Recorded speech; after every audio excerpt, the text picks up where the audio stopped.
శారద పాదాలు పట్టుకుని అమ్మవారి అనుగ్రహంతో అంటువ్యాధులు ప్రబలిపోకుండా లోకాన్నంతటినీ రక్షించుకుంటారు.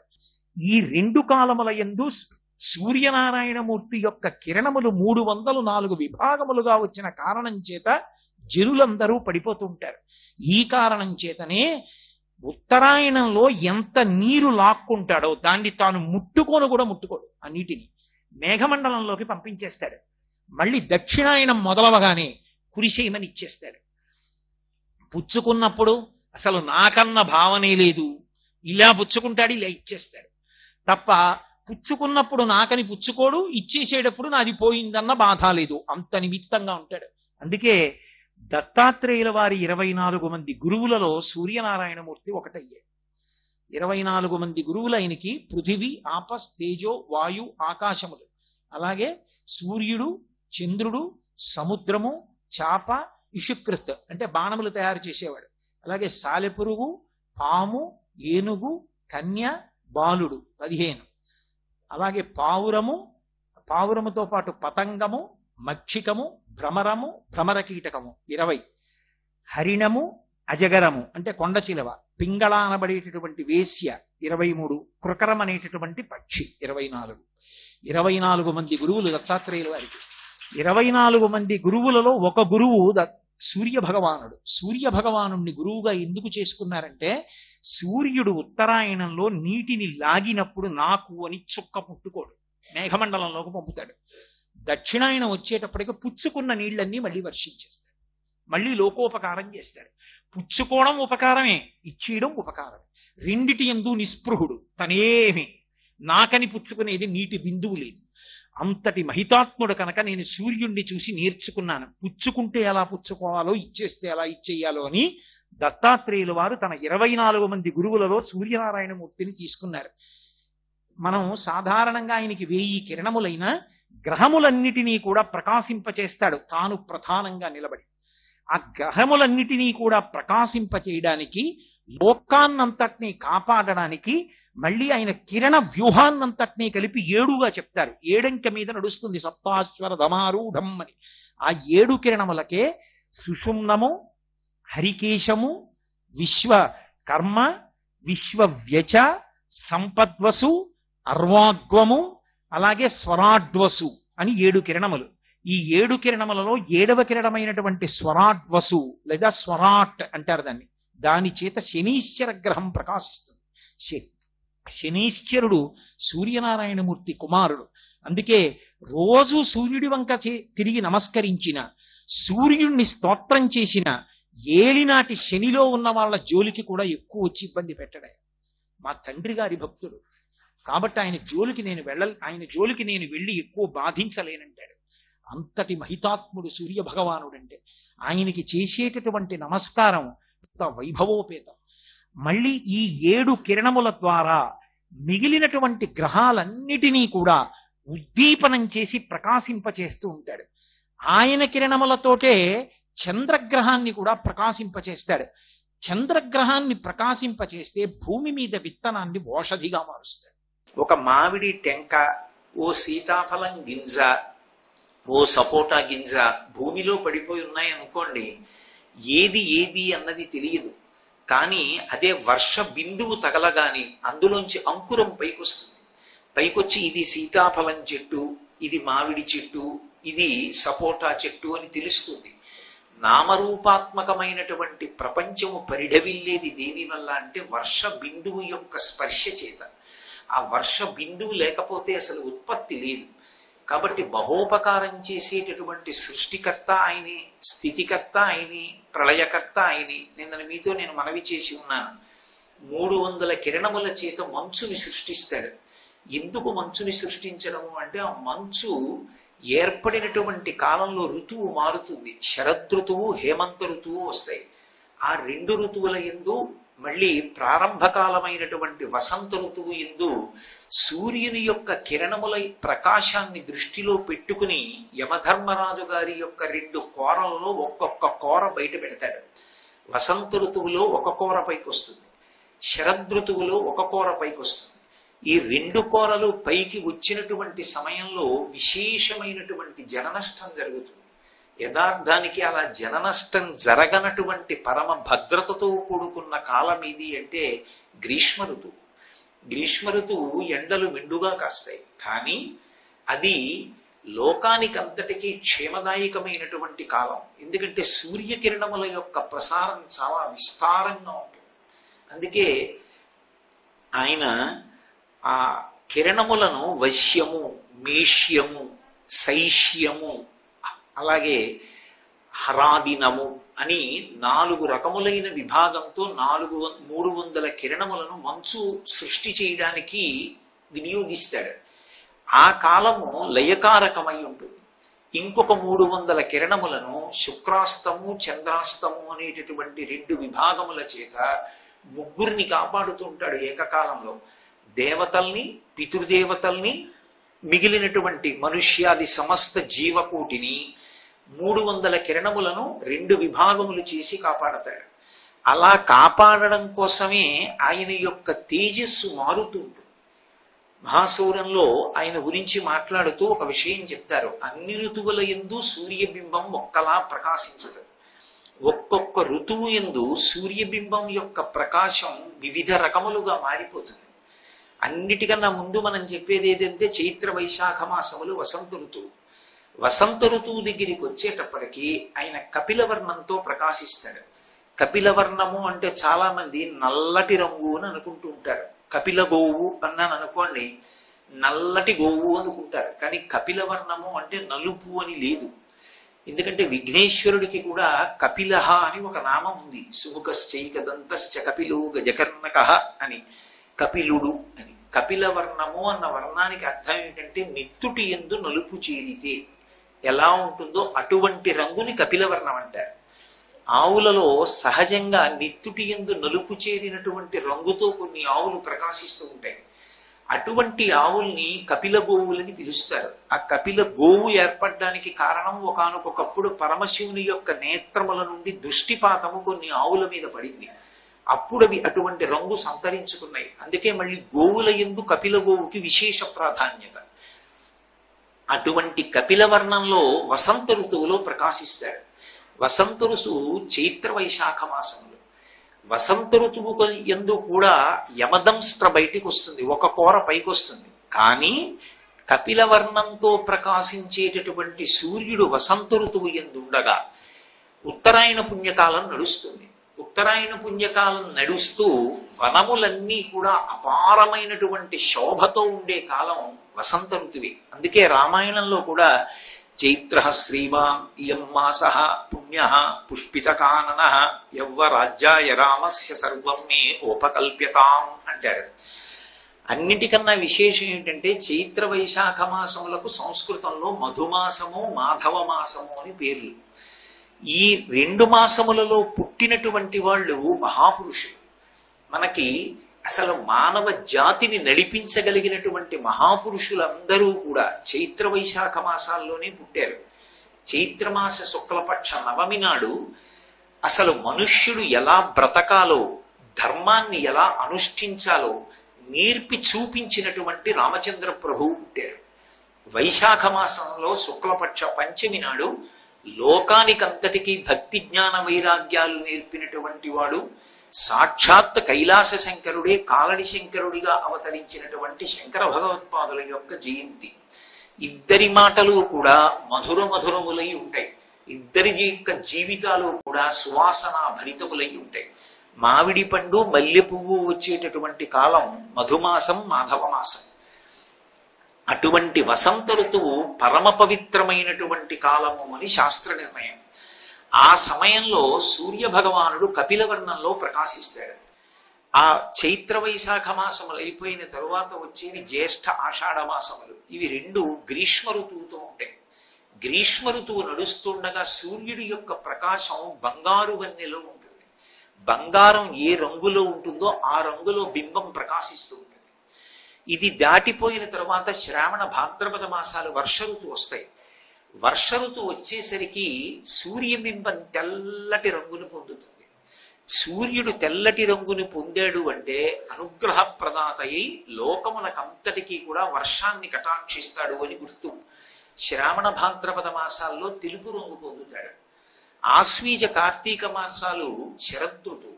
శరదృతువులో తెలుపు పసుపు కలిసినటువంటి వర్ణం ఎంత తేజోవంతంగా ఉంటుందో అంత అద్భుతమైనటువంటి బింబం ఏర్పడుతుంది. ఆ బింబము యొక్క కాంతి చంద్రుడి మీదకెడుతుంది. ఆ చంద్రుడి మీదకి వెళ్ళినప్పుడు చంద్రుడు ఆశ్వీజ శుద్ధ పౌర్ణమి నాడు పరిణిత చంద్రుడిగా దర్శనమిస్తాడు. అందుకే మిగిలినటువంటి ఏ పౌర్ణమికి కనపడనటువంటి చంద్రబింబం ఒక్క ఆశ్వీజ శుద్ధ పౌర్ణమి నాడు మాత్రం విశేషమైనటువంటి బింబ దర్శనం అవుతుంది. అందుకే ఆ ఒక్క చంద్రుడికే పరిణిత చంద్రుడని పేరు. అలా ఉండడానికి కారణం ఏమిటంటే శరత్కాలమునందు సూర్యబింబం పసుపు తెలుపు కలిసినటువంటి రంగులో ప్రకాశిస్తుంది. తర్వాత వచ్చేటటువంటిది హేమంత ఋతువు. హేమంత ఋతువు దగ్గరికి వచ్చేటప్పటికి తామ్రవర్ణంలోకి మారిపోతాడు. విపరీతమైనటువంటి మంచు పడడం ప్రారంభమవుతుంది. అంతా మంచు పడి లోకమంతా గడగడ గడగడ ఉనికిపోతుంది. ఒక కవి చాలా అందమైన మాట చెప్పాడు కూడా. ఏదో ఆ తెల్లవారుజాము అయ్యేటప్పటికీ ఆ మంచంతా పడుతుండడం చేత సమస్త భూతములు వణికిపోతాయి. వణకకుండా నిలబడేటటువంటి ఏకైక ప్రాణి ఎవరు అంటే భూమాత ఒక్కతే వణకదు. ప్రాతర్వేళల మంచు జుంటిగిని జంపంబైనలే బచ్చికల్ శ్వేతశ్రీ తిలకించుటెంతయు రహించన్ సర్వభూతంబులన్ శీతశ్రాంతి వడంక తానచలయై చెల్వొందు భూదేవికిన్ సీతర్తు ప్రభుడిచ్చు వజ్రముల రాశింబువులే నల్వంకలన్నన్నాడు. సమస్త ప్రాణులు కూడా ఊహూయని వడక లోకముర్వీనాథ అని వణికిపోతుంటే ఒక్క భూకాంత మాత్రం నేను వణికిపోతే ఈ లోకాలు ఈ ప్రాణులు నిలబడరని ఆవిడ మాత్రం వణకకుండా నించుంటుంది. అప్పుడు శీతర్తు ప్రభుడిచ్చు వజ్రముల రాశింబూలే నల్వంకలం. ఆ శీతాకాలానికి ప్రభువైనటువంటి వాడు హేమంత ఋతువు యొక్క అధీశుడు సంతోషించి నా ధాటికి అందరూ వణికారు, నువ్వు ఒక్కదానివే వణకలేదు, ఇదిగో నీకు వజ్రాల రాసులు బహూకరిస్తున్నానని ఇచ్చాడా అన్నట్టుగా ఆ భూమి మీద ఉండేటటువంటి గడ్డి పరకల చివర భాగంలో ప్రకాశిస్తున్నటువంటి మంచు బిందువులు లేత సూర్యకిరణములు పడినప్పుడు వజ్రముల రాశుల్లా కనపడతాయిట. కాబట్టి హేమంత ఋతువు దగ్గరికి వచ్చేటప్పటికీ ఆయన తామ్రవర్ణంలో అనుగ్రహిస్తాడు. ఇక చిట్ట చివరికి వచ్చేటప్పటికి శిశిర ఋతువు. ఆ శిశిర ఋతువులో చెట్లన్నీ కూడా ఆకులు రాల్చేయాలి. ఆకులు రాల్చి మళ్ళీ ఆకులు రావాలి. అలా అనుగ్రహించడం కోసం శిశిర ఋతువు దగ్గరికి వచ్చేటప్పటికి లోహిత వర్ణంలోకి మారిపోతాడు. ఇందులో మళ్ళీ సూర్య వైభవం ఎంత గొప్పగా ఉంటుంది అంటే అన్ని ప్రాణులకు కూడా ఆయన శుద్ధి క్రియని ఏర్పాటు చేస్తాడు అని. మనం అంటే ఏదో వైద్య పరీక్షలు చేయించుకుంటాం. వైద్యుడి దగ్గరికి వెళ్ళి నా శరీరం బానే ఉందా, లోపల ఏమైనా దోషాలు ఏర్పడ్డాయా అన్న విషయాన్ని నిర్ధారించుకుని ఆ రుగ్మత పోవడం కోసమని ఔషధాన్ని సేవిస్తాం. కానీ మరి మిగిలిన ప్రాణులకు ఆయన ఒక్కొక్క కాలమునందు ఒక్కొక్క ప్రాణిలో అది ఎప్పుడూ తిననటువంటి పదార్థాన్ని తినాలనేటటువంటి స్పృహని కల్పిస్తాడు. కల్పించి అది తినని పదార్థాన్ని తినడం చేత శరీర శుద్ధి జరుగుతూ ఉంటుంది. నేను మీకు ఒక ఉదాహరణ చెప్పాలంటే, ఇప్పుడు నేను అన్ని ప్రాణుల గురించి చెప్పడం ఎక్కడ సాధ్యమవుతుంది? ఒక్క ప్రాణి గురించి చెప్పాలి అంటే కుక్క గడ్డి పరకల యొక్క చివరి భాగాన్ని తినడం మొదలు పెడుతుంది కార్తీక మాస ప్రారంభంలో. అసలు అది గడ్డి తినదు కుక్క. గడ్డి తినని కుక్క గడ్డి పరకల్ని కొరికి నవ్వులుతుంది. నవిలి కుక్క పడుకోగాని దాని శరీరంలో ఏ రుగ్మతలైనా సరే ఆ గరిక యొక్క చివరి భాగం లోపలికి వెళ్ళినటువంటి కారణం చేత ఆ లోపల ఉన్న దోషాలన్నింటినీ వాంతి రూపంగా కక్కేస్తుంది గరికతో కలిపి. వేదంలో గరికకి చాలా విశేషమైన ప్రాధాన్యత. గరిక అంటే నా ఉద్దేశం దర్భ విశేషం ఎలా ఉంటుందో అలా పొడుగ్గా పెరిగినటువంటి గడ్డి అని కాదు. ఆ దర్భ వేరు ఒక వేరులా వస్తుంది, ఇలా భూమికి అడ్డంగా పాకుతుంది. ఒక మొదలు వచ్చి అక్కడి నుంచి మళ్ళీ ఇంకో శాఖ బయలుదేరుతుంది. మళ్ళీ ఆ శాఖ చివరి భాగంలో మళ్ళీ గడ్డి మళ్ళీ మొదలు బయలుదేరుతుంది. మీరు తుంచారనుకోండి అక్కడ వరకే తునికిపోతుంది, మిగిలినది ఉండిపోతుంది. ఉండిపోయి ప్రతి చోట కూడా భూమిలోకి వేర్లు పెడుతుంది. ప్రతి కలయిక యందు ఆ రెండు జాయింట్స్ లో మీకు బాగా అర్థం అవ్వాలంటే వేర్లు పెట్టి తర్వాతి భాగాన్ని పెంచుతుంది, మళ్ళీ అక్కడ వేరు పెట్టి మళ్ళీ ముందుకెడుతుంది. అలా వెళ్ళినది ఏదుందో దానికి ఒక ప్రత్యేక శక్తి ఉంది. వేదం చెప్తుంది దాని గురించి. అందుకే సహస్రపరమాదేవి శతమూల శతాంకుర సర్వగుంహరతు మే పాపం దుర్వాదు స్వప్ననాశిని అని. భయంకరమైనటువంటి దుస్వప్నం వస్తే అటువంటి గరిక ముట్టుకుంటే చాలు పోతుంది. అందుకు విఘ్నేశ్వరుడికి గరిక పూజ చేస్తాడు. ఆ గరిక వేదంలో దాని గురించి ఎంత గొప్పగా ప్రస్తావిస్తారంటే అసలు కొత్తగా వివాహమైనటువంటి దంపతులు సత్సంతాన ప్రాప్తి కొరకు ఆ గరికని తల మీద పెట్టుకుని పురుషుడు స్నానం చెయ్యాలి అని. స్నానం చేసిన తరువాత ప్రతిరోజు ఒక్కసారి అటువంటి గరికని ముట్టుకుని నమస్కారం చేస్తే ప్రతిదానికి వేర్లొచ్చి మళ్ళీ కొనసాగి మళ్ళీ వేర్లొచ్చి మళ్ళీ కొనసాగి జరిగినట్టే వంశవృక్షం ఎక్కడా ఆగిపోకుండా నడుస్తుంది అని. అందుకే విఘ్నేశ్వరుడికి గరికతో పూజ. సీతమ్మ తల్లి సుందరకాండలో ఆ రావణాసురుడితో మాట్లాడవలసి వస్తే తృణమంతరథ కృత్వా ప్రత్యువాచ శుచిస్మిత నివర్తయ మనోమత్త స్వజనే క్రియతాం మనః అంటారు మహర్షి.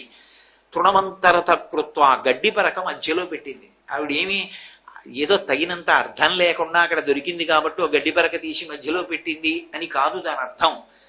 పక్కన రామచంద్రమూర్తి లేరు, తన యొక్క భర్త.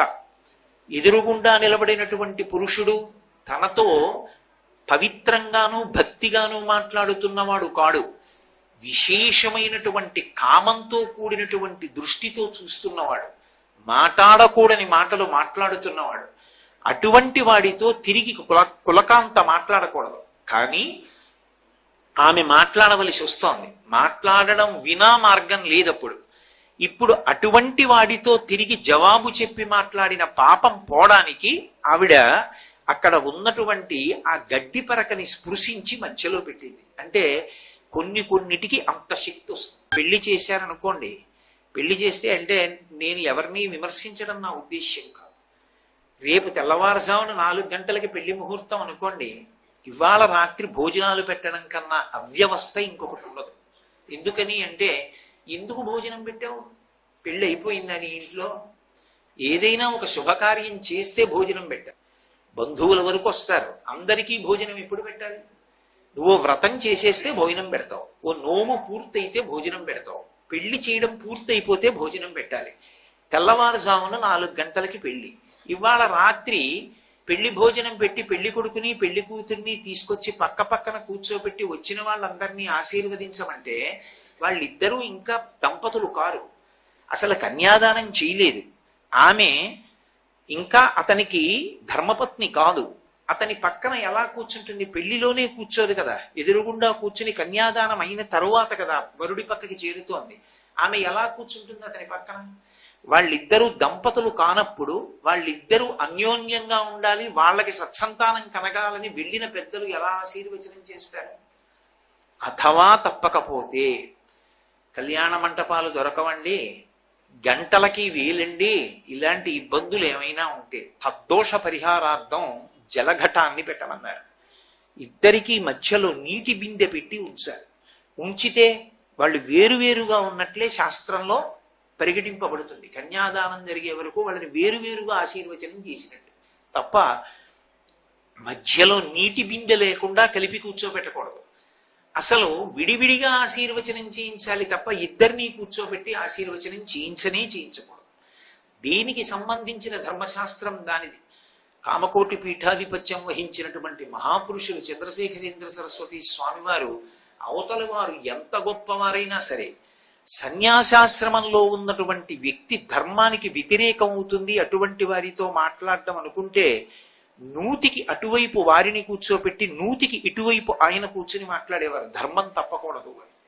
కాబట్టి ఒక్కొక్క వస్తువు యందు ఈశ్వరుడు ఒక్కొక్క శక్తిని ప్రచోదనం చేశాడు. ఒక్క గరిక యందు అంత విశేషమైనటువంటి శక్తి, అది సమస్త దోషములు పోగొడుతుంది. నేను ఒక మాట చెప్పాలి అంటే పంచగవ్య ప్రాసనమునకు ప్రత్యామ్నాయం అవుతుంది ఇంచుమించుగా. అందుకే ఒక పెద్ద కార్యం నేను చెయ్యాలనుకోండి, విఘ్నం రాకుండా ముందు విఘ్నేశ్వరుడు అనుగ్రహించాలి. విఘ్నేశ్వరుడు అనుగ్రహించాలి, అది చెయ్యడానికి నాకు యోగ్యత కలగడానికి దేహాంతర్గతమైన పాపరాశి ధ్వంసం అవడానికి పంచగవ్యాన్ని నాలుక మీద రాసుకుని ప్రాసనం చేసి కూర్చోబెడతారు. ఆ పాపం పోవడానికి రెండో మార్గం, ఆ గరిక విఘ్నేశ్వరుడికి పూజ చేసి 16 నామాలతో ఆ గరిక తీసి తల మీద పెట్టుకోవాలి. మూర్ధన్య స్థానమునందు పెట్టుకుంటే పాపరాశి ధ్వంసం అవుతుంది. అందుకని సహస్ర పరమాదేవి శతమూల శతాంకుర సర్వగుంహరతు మే పాపం దూర్వాదు స్వప్ననాశిని అని మంత్రం. కాబట్టి కుక్కకి ఆ గరిక తినాలనే కోరిక కల్పిస్తాడు సూర్యుడు. కుక్క గరిక తింటుంది, గరిక తిని దేహశుద్ధిని పొందుతుంది, వాంతి అయిపోతుంది. మీరు ఎప్పుడైనా కావాలంటే శరత్కాల ప్రవేశమునందు చూడండి, కుక్కలు పడుకుని వాంతులు చేస్తాయి. వాంతి నిండా నురగతో పాటు పచ్చిగడ్డిని కమ్ముతాయి. అది ఎక్కడిది అంటే దేహశుద్ధి కొరకు కిరణముల ద్వారా బుద్ధి ప్రచోదనం చేసి సహజముగా తినని పదార్థాన్ని తినేట్టు చేసి దేహశుద్ధి చేస్తాడు. మనం చూడండి, కావాలనుకుంటే మామిడికాయ పప్పు తింటాం, వంకాయ కూర తింటాం, అంతేకాని ఎక్కడికో వెళ్ళి ఔషధాలు విక్రయించే చోటుకి వెళ్ళి దగ్గు మందు తెచ్చుకుని కొనుక్కుని ఉత్తినే కూర్చుని తినంగా తాగంగా. కానీ ఎప్పుడు అది తీసుకుంటాం? శరీరానికి రుగ్మత వస్తే ఔషధాన్ని సేవిస్తాం. మనకి శరీరానికి రుగ్మత వచ్చిందని తెలుసు, వైద్యుణ్ణి పట్టుకుని ఔషధం తీసుకోవడం తెలుసు. సమస్త భూతకోటికి ఆయనే వైద్యుడై బుద్ధి ప్రచోదనం చేస్తాడు. గడ్డి పరక తినవే, నీకున్న దోషం పోతుంది. తిని అది కక్కి తన దేహాన్ని శుద్ధి చేసుకుంటాడు. మహానుభావుడు ఒక్కొక్క ఋతువులో ఒక్కొక్క వర్ణాన్ని మారుతూ ఒక్కొక్క రంగులో ఉండి ఋతువులను ఏర్పాటు చేసి ఆయా ఋతువుల యందు కాలములో విశేషాన్ని ప్రచోదనం చేసి తదనుగుణంగా లోకంలో ఉండేటటువంటి ప్రాణుల యొక్క ఆరోగ్యం నిలబడడానికి, సృష్టి జరగడానికి, లయమైపోవడానికి కావలసినటువంటి కారణములను ఏర్పాటు చేసేటటువంటి సృష్టికర్త, స్థితికర్త, ప్రళయకర్త ఒకటై కనపడేటటువంటి కేవల తేజోమూర్తి సూర్యబింబం ఒక్కటే. ఎందుచేత అంటే మీరు ఒక సాకార రూపాన్ని ఎదురుగుండా పెట్టి పూజ చేశారనుకోండి, ముందు ప్రారంభంలో పూజలో ఏమంటామంటే ఆయనని నేను పూజ చేస్తున్నాను అని దేశకాల సంకీర్తనం చేసి నా ఎదురుగుండా ఉన్నవాడిని ఒక పేరుతో పిలుస్తాను. ఏదో ఈయన వెంకటరమణుడు, నేను పూజ చేస్తున్నాను, ఏదో ఫలానా గోత్రంలో పుట్టిన ఫలానా పేరున్నవాడిని ఫలానా స్వామిని పూజ చేస్తున్నానంటారు. పూజ అంతా అయిపోయాక అసలు ఇది కాదయా సత్యం, అసలు సత్యం వేరే ఉంది. అసలు భగవంతుణ్ణి తెలుసుకోవడానికి మార్గం ఏమిటో తెలుసా? నాణ్య పంథాయ నాయ విద్యతే, ఇంకొక మార్గం లేదు, ఇదొకటే మార్గం అని అన్నప్పుడు నేనేం చెప్తాను? ఆ ఈశ్వరుడు ఎక్కడో లేడు. నీవారస్సూకవత్తన్వి పీతాభాస్వత్యనూపమా, ఇక్కడే కాంతిపుంజంలా వెలిగిపోతున్నాడు. ఒడ్డుగింజ యొక్క చివరి భాగం మొన ఎలా గీరుకుంటుందో ఇలా అంటే అలా అంత చిన్న రూపం బిందు రూపంలో లోపల ప్రకాశిస్తున్నాడు. మళ్ళీ తస్య మధ్యే, ఆ మధ్యలో వెలుగుల ముద్దగా వెలుగుతున్నాడు. దాన్ని ఏ పేరు పెట్టి పిలు, నీ ఇష్టం. అది దివ్ ప్రకాశం.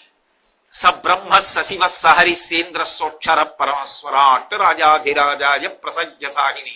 అందుకే పోతన గారు భాగవతం చేస్తూ 3 లోకములకు 3 కాలములకు 3 రూపములకు మూలమగుచు భేదమగుచు తిరిగ భేదమయ్యొప్పారు బ్రహ్మమనగ నీవే పాలనయన అంటారు. అటువంటి పరమాద్భుతమైనటువంటి స్వరూపమై సృష్టికర్త, స్థితికర్త, ప్రళయకర్త ఏకమైపోయినటువంటి తేజస్వరూపమైనటువంటి పరబ్రహ్మ స్వరూపము కందుల ముందు వెలుగుల ముద్దగా ప్రకాశించడం అంటే ఒక్క సూర్యబింబ దర్శనం చేతనేది. ఆయన లోకములకన్నిటికీ కూడా అన్నం పెట్టేవాడు ఎవరు అంటే సూర్య భగవానుడే అన్నం పెట్టాడు. అసలు ఈ లోకానికి మొట్టమొదట అన్నం పెట్టినవాడు ఆయనే. ఓషధి అనేటటువంటి మాటని కల్పించిన వాడు కూడా ఆయనే. ఓషధి అన్న మాటకు అర్థం ఏంటంటే, ఓషధి అంటే స్త్రీవచనం.